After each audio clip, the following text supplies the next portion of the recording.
Je vous prie de vous lever.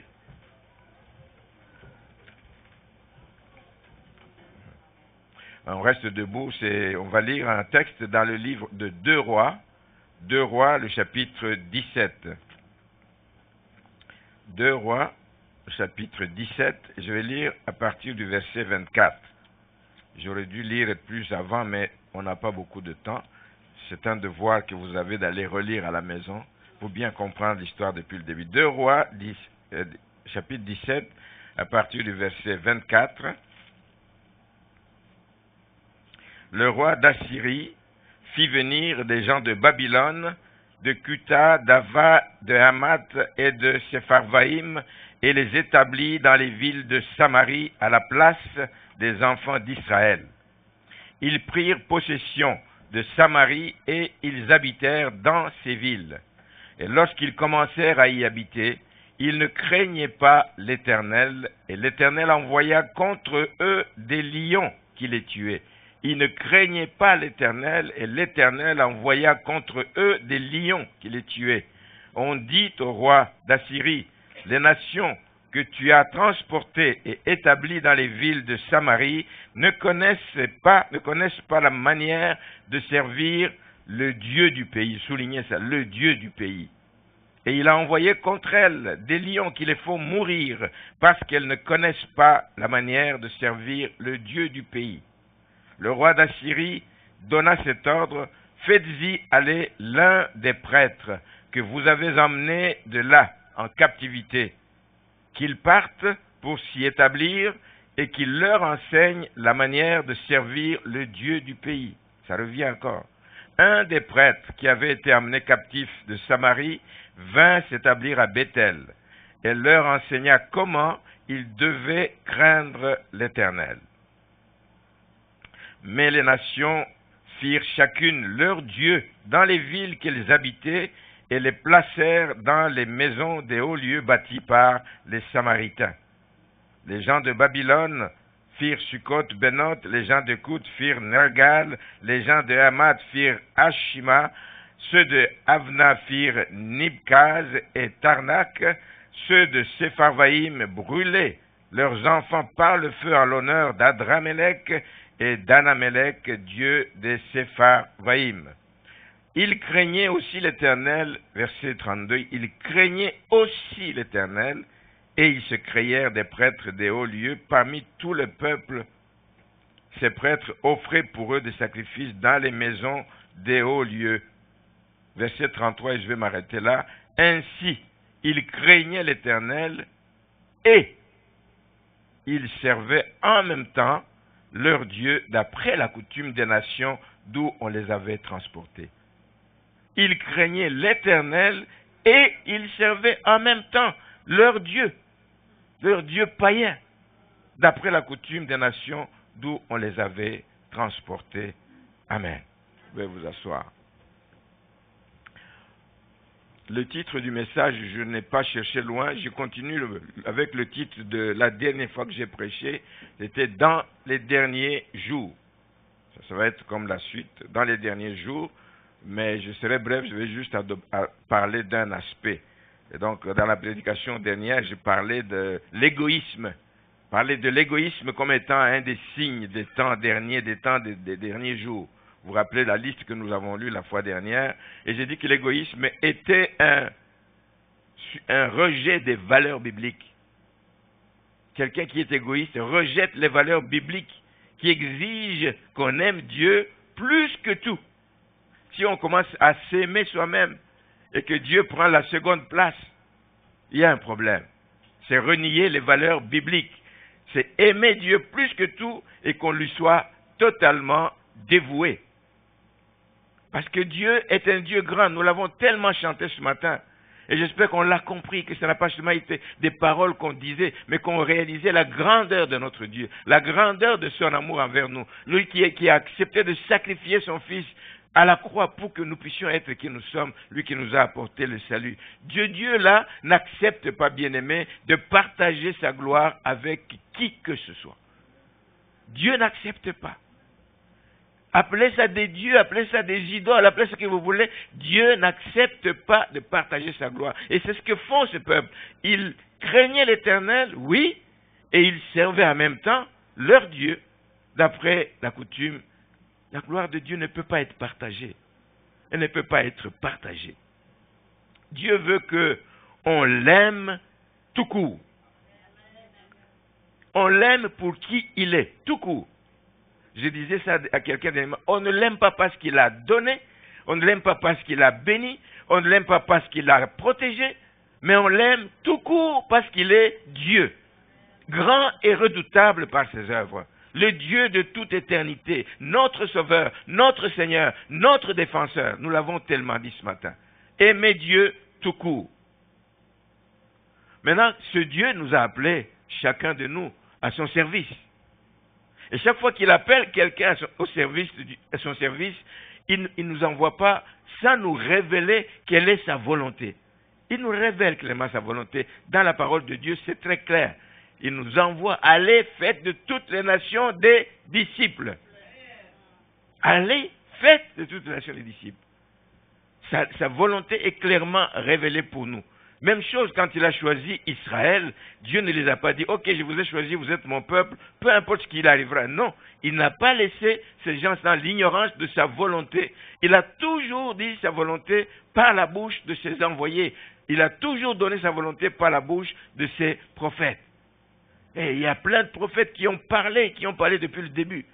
Déjà quand il les a libérés de l'esclavage d'Égypte, il leur a révélé sa volonté.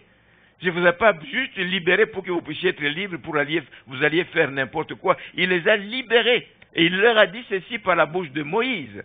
Dans Deutéronome 6, écoute Israël. Écoute l'Éternel, notre Dieu, est le seul éternel. Il est le seul. Il n'y en a pas d'autre.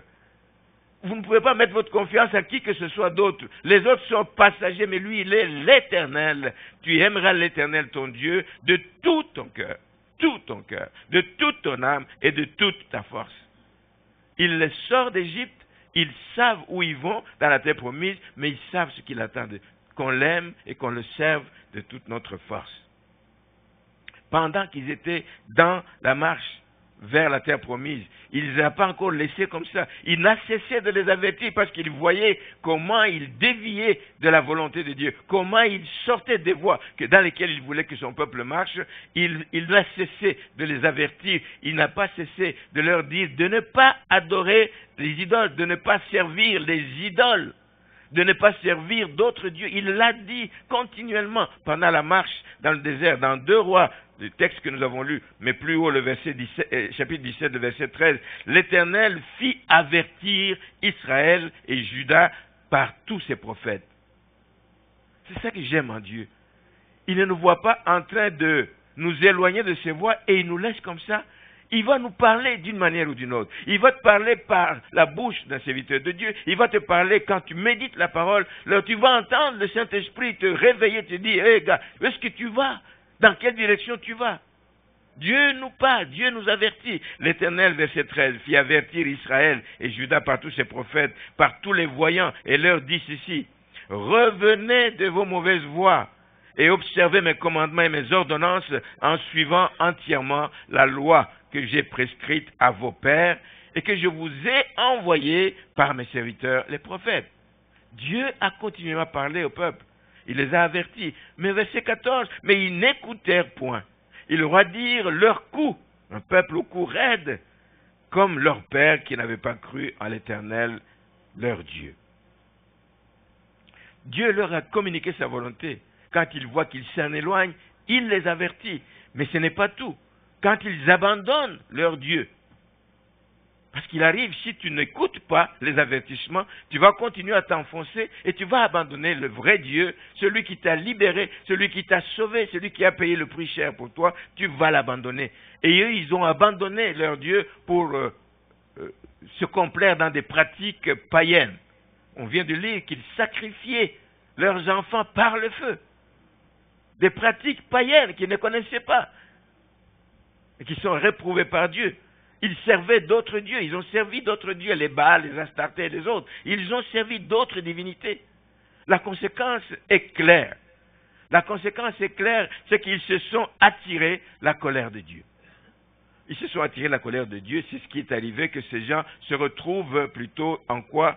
Aller dans à Babylone en exil. Dieu les a envoyés en exil. Et c'est ce qui est arrivé dans ce texte.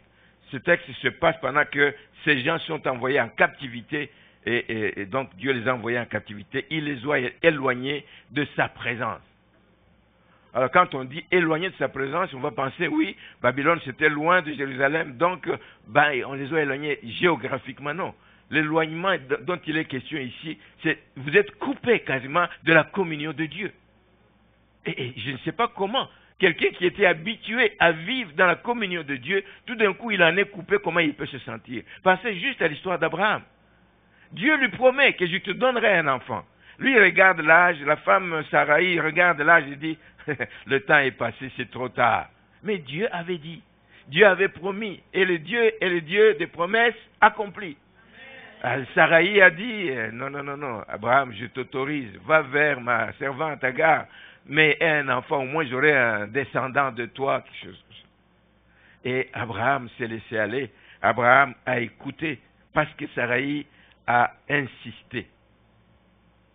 Dieu t'a parlé, tu connais ce Dieu, mais tu écoutes la voix de ta femme parce qu'elle insiste, et tu ignores la promesse de Dieu. La conséquence a été comme celle-ci. Il ne l'a pas envoyé loin en captivité, mais Dieu l'a coupé de toute communication. Abraham, c'est quelqu'un qui parlait avec Dieu couramment. Mais pendant 13 ans, vous vous rendez compte, 13 ans, plus aucun contact. C'est dans le livre de Genèse au chapitre 16, vous pourrez lire. Plus aucun contact avec Dieu. Je ne sais pas, je me pose toujours la question, comment il pouvait se sentir? Je me levais le matin, je parle avec Dieu, j'entends sa voix, il entend la mienne. 13 ans durant, j'essaye, mais lui, il savait pourquoi. Il savait pourquoi. Mais 13 ans après, Dieu s'est souvenu quand même d'Abraham. Ce n'est pas l'objet de mon message. Je vais revenir un peu sur ce texte pour montrer justement que ce qui est arrivé au peuple d'Israël quand ils ont été amenés en captivité, c'est que les Assyriens qui les ont amenés en captivité avaient une pratique qui consistait à remplacer le peuple. On sort un peuple de son pays, on l'amène à Babylone, et on prend des habitants d'ailleurs, on les ramène à la place de ce peuple. C'est ce qu'ils ont fait. Nous l'avons vu ça au début de ce verset, de ce texte, où on dit qu'il fit venir des gens de Babylone, de Cuta, d'Avna, etc., et de Hamath. Il les amène dans le pays conquis, dans le territoire conquis, ils viennent s'installer là-bas.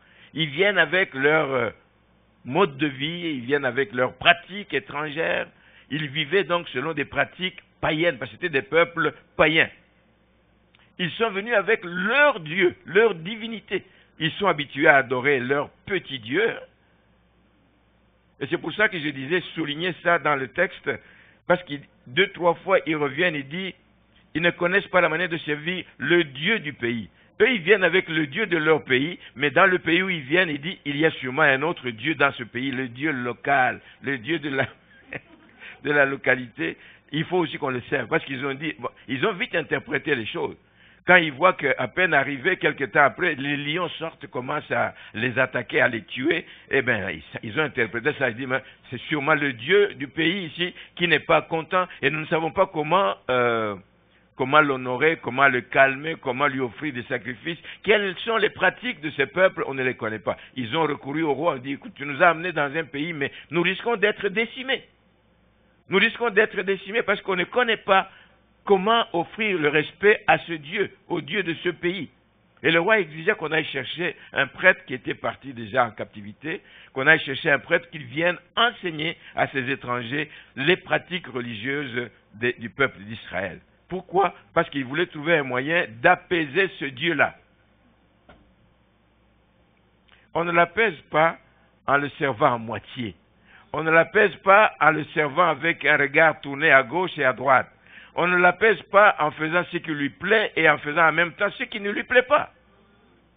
La façon d'apaiser Dieu, c'est de faire ce qu'il dit. Voici ma volonté, marchez dans ma volonté, faites ma volonté et vous allez voir ma gloire. Donc on a rapatrié un prêtre qui est venu, il leur a enseigné, etc.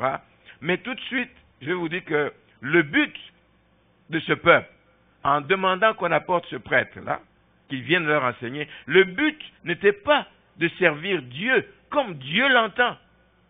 Mais le but, c'était d'éviter les jugements de ce Dieu-là. Et ce n'est pas tout à fait correct. Ce n'est pas tout à fait correct.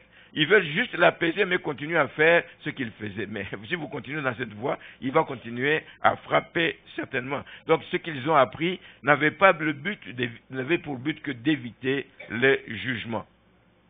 C'est les lions qui leur faisaient peur, mais ils n'avaient pas la crainte de Dieu.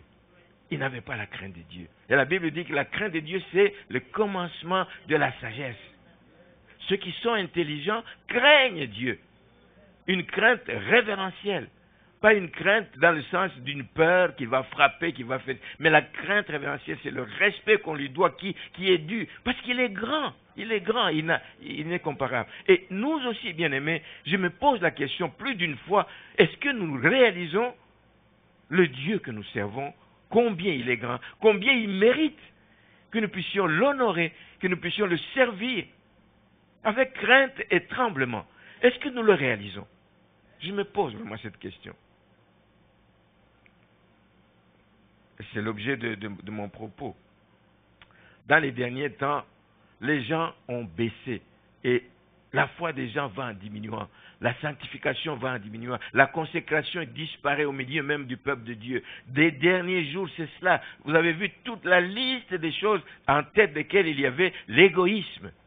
Dès lors que tu penses à toi, à tes intérêts, à ton bien-être, à ce que tu sois à l'aise, etc., avant de penser à Dieu, il y a un problème. Ça va entraîner beaucoup d'autres choses. Mais on peut dire au moins que ces gens, alors qu'ils étaient païens, eux au moins ils ont compris que ce Dieu avait besoin d'être apaisé. Parce que si les gens d'Israël avaient compris ça, ben ils auraient évité d'aller en captivité. Ils se seraient corrigés, ils seraient revenus sur le droit chemin. Alors beaucoup de gens aujourd'hui aussi se disent chrétiens. J'étais d'ailleurs à table hier, on est allé pour quelqu'un qui a fêté ses 80 ans, c'était un ami, il vient des fois à l'église avec nous pour les agapés. Et j'étais assis avec une dame à côté sur la table qu'on ne se connaissait pas, mais puisqu'elle est chrétienne, on parlait. Alors il dit, non, moi je n'aime pas beaucoup dire chrétien. J'ai dit, mais est-ce que c'est quelqu'un qui est sauvé? Est-ce qu'il y a quelqu'un qui est sauvé? Parce que chrétien, ben, on peut coller ça sur le visage de n'importe qui. Et puis, mais quelqu'un qui est sauvé, quelqu'un qui a la foi en Dieu, quelqu'un qui connaît son Dieu et qui marche devant lui comme l'Éternel l'attend. Donc, beaucoup se disent chrétiens, prétendent adorer le Dieu de toute éternité, alors que dans leur cœur, il y a plein d'autres idoles. Il y a plein d'idoles dans leur cœur qu'ils affectionnent, qu'ils aiment et qu'ils servent plus que Dieu. Plus que Dieu. C'est une réalité, vous le savez, ça nous arrive des fois de faire des choses, nous savons que ça n'est pas bon, Dieu n'est pas d'accord avec ça, mais nous le faisons pareil, parce que ça me fait du bien, parce que non, je me sens bien, je vais plaire à mon enfant. Non! Préoccupez-vous de plaire d'abord et avant tout à celui qui vous a créé, à celui qui vous a pas seulement créé, mais qui vous a sauvé, libéré et qui vous garde dans ses bras d'amour. Ne servez pas Dieu juste de façon verbale, etc. Ceux qui font ça, c'est ce qu'Ésaïe a dit dans Ésaïe 26, verset 13. D'autres maîtres que toi dominent encore sur leur cœur. D'autres maîtres que le vrai Dieu dominent encore sur le cœur des gens qui agissent comme ça. On ne peut pas dire qu'on aime Dieu et qu'on affectionne encore les idoles. On ne peut pas le dire. Ce serait faire recours à Dieu juste pour résoudre un problème. C'est quand j'ai un problème, je sais que mes idoles là ne parlent pas, n'entendent pas, mais ils me protègent, je ne sais pas trop comment, mais par contre, Dieu, lui, quand je lui parle, il va m'aider à régler mon problème. Alors, Dieu n'est pas une machine à sous, Dieu n'est pas, je ne sais pas, un fabricant de solutions aux gens, vous appuyez sur un bouton, Dieu n'est pas comme ça. Dieu veut qu'on l'aime d'abord et avant tout. Qu'on l'aime véritablement. Donc Israël n'avait pas compris l'appel qu'il y avait sur sa vie. L'appel qu'il y avait sur Israël, c'était l'appel d'un peuple élu, d'un peuple mis à part. Mis à part, pas parce qu'ils étaient beaux ou quoi, mais ils ont été mis à part pour montrer aux peuples païens, aux nations païennes, pour leur montrer que leur Dieu, le Dieu grand et redoutable, est le seul vrai Dieu. C'était la mission donnée à Israël, que leur manière de marcher, leur manière de servir Dieu puisse passer un message à tous ces autres peuples qui ne le connaissent pas, pour qu'ils voient, oui, le Dieu qu'ils servent, c'est le vrai Dieu, nous allons nous tourner vers lui. Ils n'ont pas compris ce message. Et ils ont commencé à danser comme les gens du monde, comme les autres nations. C'est impossible de les impacter à ce moment-là. Et nous, chrétiens, si nous ne marchons pas différemment des gens du monde, ils nous voient au travail, ils nous voient dans notre quartier, ils nous entendent parler. Si nous ne marchons pas différemment, si nous ne faisons pas la différence, en quoi est-ce que nous serons une lumière qui brille au milieu des ténèbres? En quoi? Donc, nous devons comprendre notre appel. Et cette responsabilité nous incombe d'être des ambassadeurs de Christ et de marcher et de vivre et d'agir comme de véritables ambassadeurs de Christ. Cette responsabilité nous incombe. C'est ce que Paul dit à Timothée dans 1 Timothée 2, le verset 5. Il faut que la manière avec laquelle nous vivons, avec laquelle nous marchons, passe un message qu'il y a un seul Dieu et aussi un seul médiateur entre Dieu et les hommes, c'est-à-dire Jésus-Christ, homme qui s'est donné lui-même en rançon pour tous. C'est cela le message que nous devons transmettre aux gens. Ne cherchez pas ailleurs. Ne tournez pas en rond. Il y a une solution, elle est en Jésus-Christ, qui est le médiateur entre Dieu et les hommes. La même dame, j'ai beaucoup aimé ça, avec qui on était à table, nous dit à un moment donné, il dit qu'elle est en train de... Elle est allée visiter une dame de 95 ans, je crois, 95 ans. C'était une dame qui a toute sa tête, c'est une dame qui est là, présente, mais elle a de la difficulté à bouger parce qu'elle a commencé à avoir des problèmes de cœur. Mais donc elle est plus obligée de rester à la maison. Alors des gens vont la visiter, dont celle-ci est allée la visiter, et la dame qui était avec nous lui a posé la question. Il dit, ma soeur, je ne sais plus comment elle s'appelle, il dit, ma soeur, quel est ton désir à l'âge où tu es rendu? Quel est ton désir le plus ardent maintenant? Qu'est-ce que tu voudrais qu'on demande pour toi à Dieu? T'inquiète, je vais te quitter, je vais rentrer chez moi, je vais continuer à prier pour toi. Qu'est-ce que tu veux que je demande à Dieu pour toi?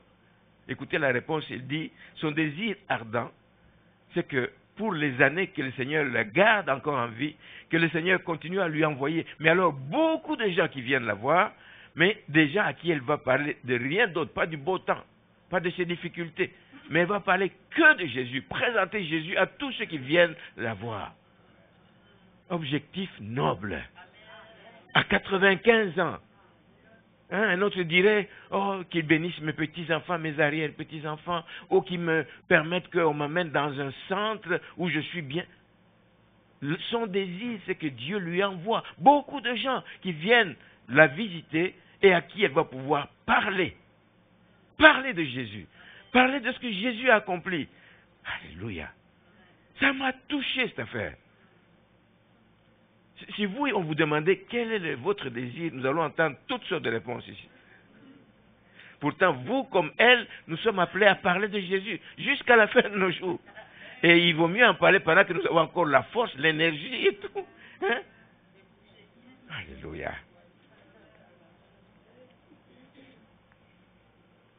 Donc, dans cette histoire ici, il y a une leçon importante que nous devons retenir. C'est que nous devons servir les intérêts de Dieu. Nous devons nous dévouer entièrement à lui, de manière que nos vies parlent, de manière que nos vies le glorifient, de manière que nos cœurs soient en accord avec lui, que ce soit des cœurs qui soient entièrement consacrés à lui. La deuxième chose, c'est que notre loyauté, c'est qu'à la fin des temps, les gens seront déloyaux. Mais je vous appelle à rester loyal jusqu'à la fin. Restez loyaux jusqu'à la fin, loyaux à Dieu. Votre loyauté, notre loyauté envers Dieu doit être sans faille. Doit être inébranlable. Notre loyauté doit être sans condition. Nous ne pouvons pas dire, Seigneur, oui, je vais te servir à condition que tu me bénisses. Non. Non. Nous devons apprendre à maintenir et à cultiver cette loyauté envers Dieu, envers et contre tout. Il y a les paroles d'un chant. Les plus jeunes dans le Seigneur ne connaissent pas ce chant, mais les paroles d'un chant qui dit « On ne peut servir deux maîtres sans que l'un d'eux soit trompé. » On ne peut servir deux maîtres. L'un d'eux va être trompé d'une manière ou d'une autre. Ceux qui servent l'Éternel et qui servent leur Dieu, mais ils vont finir par, à un moment donné, se pencher vers Dieu et tromper les autres. Ou ils vont se tourner vers leur Dieu et ils vont oublier Dieu. On ne peut servir de maître sans que l'un d'eux soit trompé. Un jour, il faut bien l'admettre. Un jour, c'est les paroles de ce chant. Un jour, il faut décider. Décider quoi? Décider qui tu vas suivre. Le Dieu de toute éternité ou des idoles ou des divinités païennes. Qui tu veux suivre, à qui tu veux t'attacher. Pas les deux à la fois. À qui tu veux t'attacher, pour qui tu veux vivre et à qui tu veux tout donner. C'est là. À qui tu veux tout donner. Je te donne mon cœur, je te donne ma vie. Est-ce que c'est vrai? Est-ce que c'est vrai? Quand l'Église a besoin de bras dans tel et tel domaine, est-ce que votre vie est consacrée à Dieu? Est-ce que vous êtes prêts aussi à embarquer dans ce domaine? Il faut un jour décider. Et dans les temps de la fin, les gens ne décident plus pour Dieu. Ils décident plutôt de quitter Dieu. Ils décident de garder Dieu comme une réserve quelque part. Quand les choses vont mal, on recourt à lui. Non, Dieu ne partage pas sa gloire avec personne d'autre. Amen. Il ne partage pas sa gloire avec quelqu'un d'autre. C'est cette fermeté qu'il nous faut, qui sont les paroles de ce chant. Décide qui tu veux suivre, décide à qui tu veux t'attacher, décide pour qui tu veux vivre et à qui tu veux tout donner. Eux, ici, dans le verset 33, ils craignaient l'Éternel et ils servaient en même temps. Décide qui tu veux servir. Décide. C'est capital et c'est très très important. J'aimerais vous lire aussi, c'est un extrait d'une lettre, je crois que ça a été publié par... c'est le ministère de Billy Graham, quelque chose comme ça. Une lettre, en tout cas, ce n'est pas ça qui importe.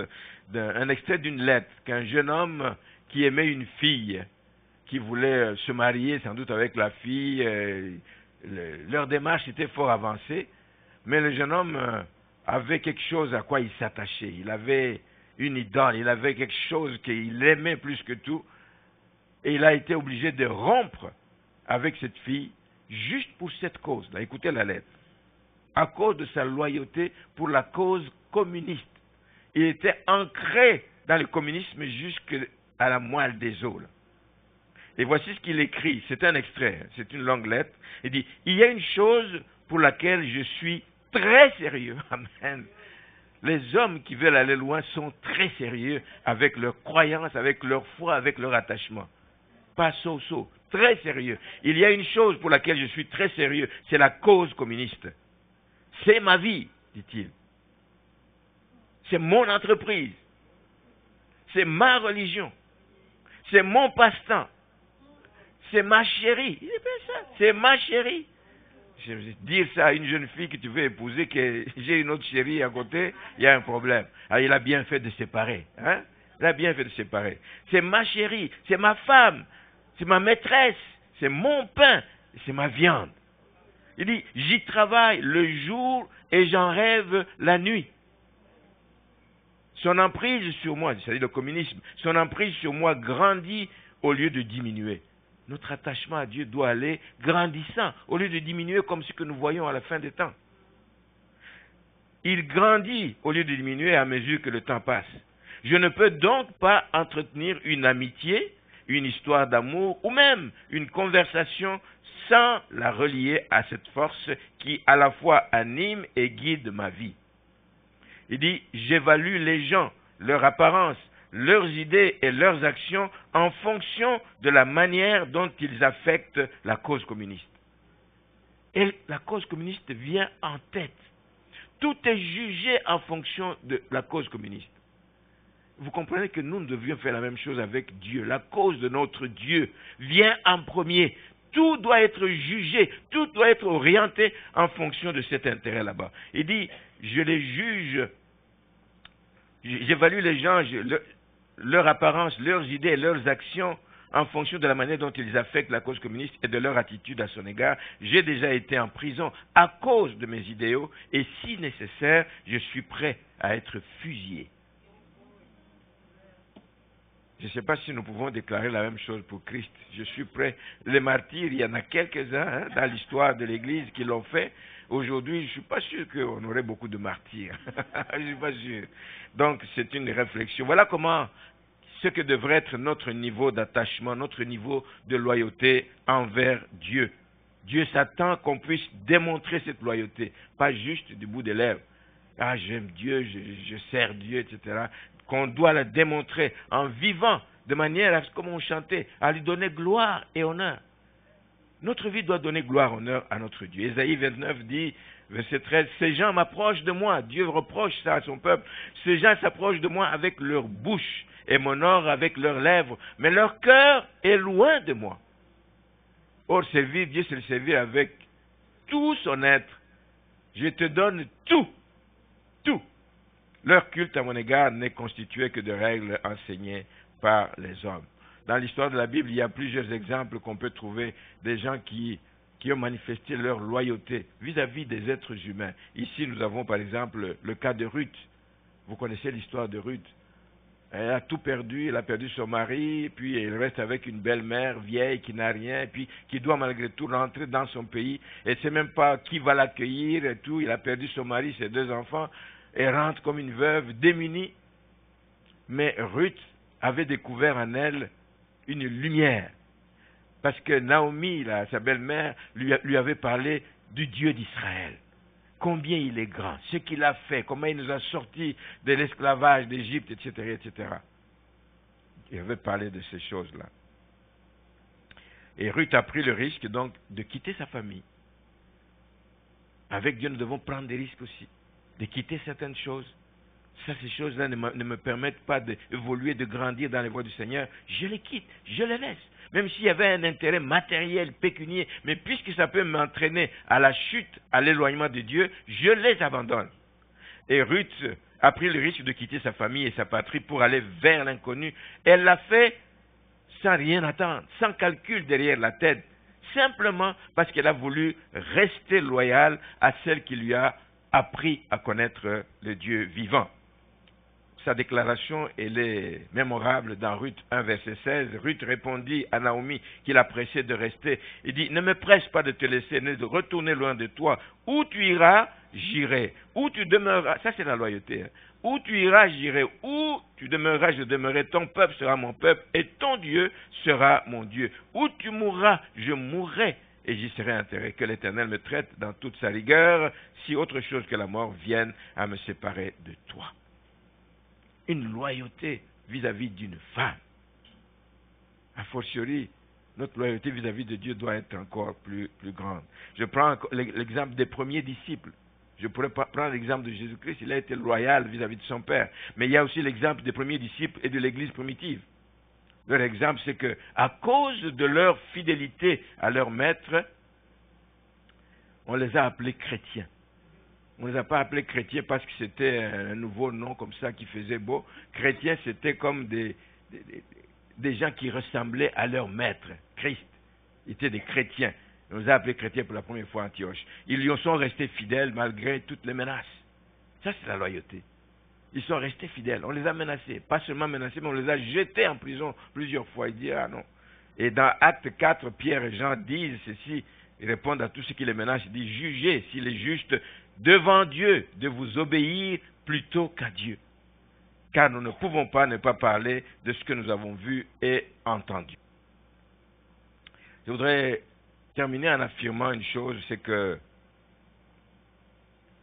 j'ai dit que la loyauté doit être intégrale, la loyauté doit être totale. Donc une loyauté partielle, quand on est en partie seulement loyal à Dieu, ça révèle la présence d'autres divinités dans la vie de la personne.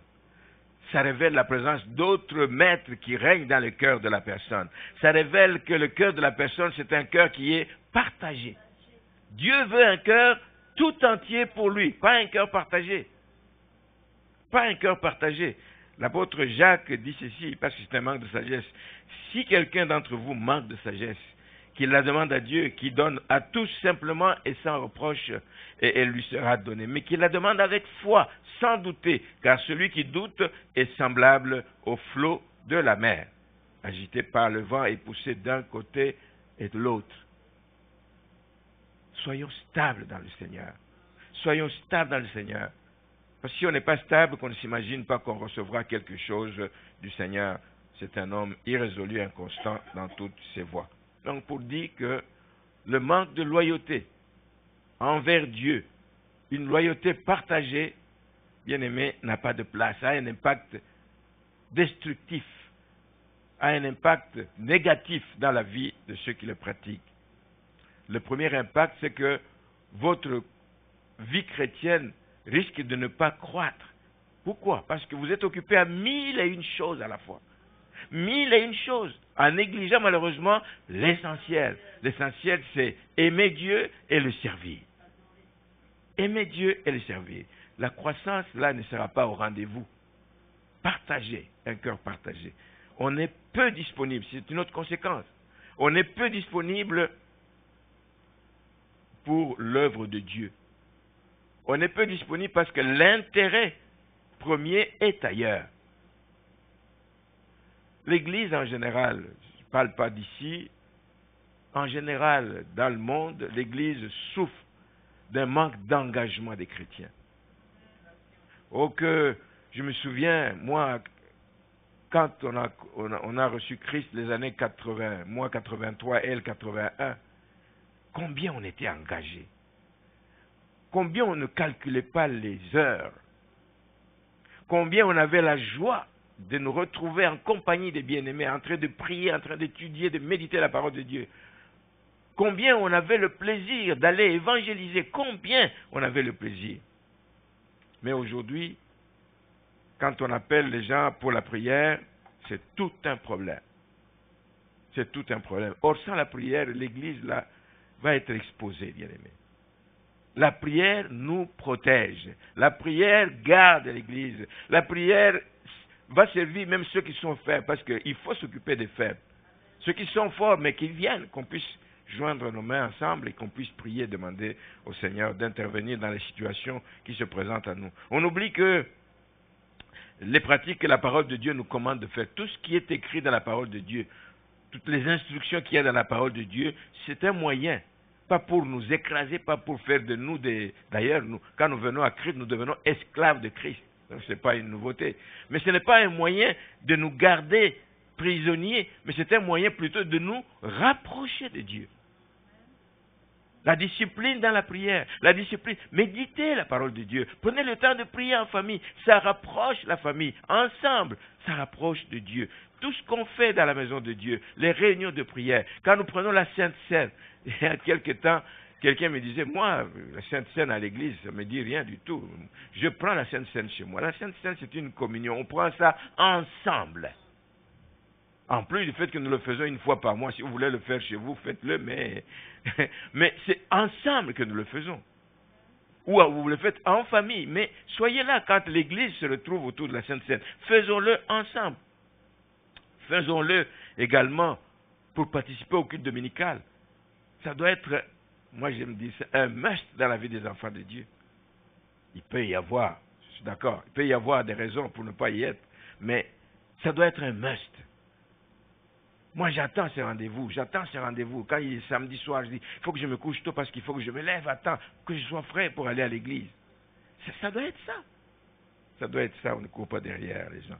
Donc, tout ce que la parole de Dieu nous demande de faire, c'est une façon de nous discipliner, comme des athlètes qui courent. Si vous voulez remporter le but et que vous ne faites pas d'exercice, vous n'êtes pas discipliné dans votre vie, mais vous risquez de ne pas arriver à la fin.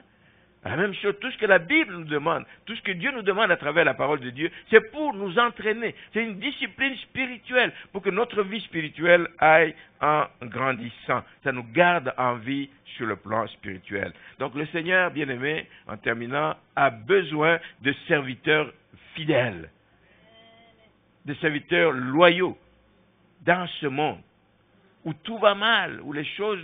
etc. Mais Elle a besoin de serviteurs réels, fidèles, prêts à se donner tout entier pour glorifier Dieu par leur vie et tout prêts à travailler pour que son œuvre avance. Des hommes et des femmes qui prennent pas Dieu comme leur serviteur. Je disais comme une machine, tu appuies là et puis des billets sortent. Non, il n'est pas un billetteur. Dieu n'est pas notre serviteur, mais il est plutôt notre maître. C'est lui qui doit régner dans nos vies, c'est lui qui doit diriger nos vies, c'est lui qui doit en prendre possession, c'est lui qui nous amène dans la direction où il veut que nous allions. Et nous, à notre tour, nous devons être prêts à obéir, mais à obéir sans condition. Que le Seigneur vous bénisse, que le Seigneur nous aide, bien-aimés, à ne pas tomber dans la tiédeur. C'est une menace sur les chrétiens, la tiédeur. C'est une menace. C'est une menace. Que le Seigneur nous aide à ne pas tomber dans la tiédeur de ces derniers temps et que nous puissions demeurer dans l'appel qu'il y a sur nos vies, c'est-à-dire comme témoins de Christ. À ce moment-là, le Seigneur va être glorifié. Amen.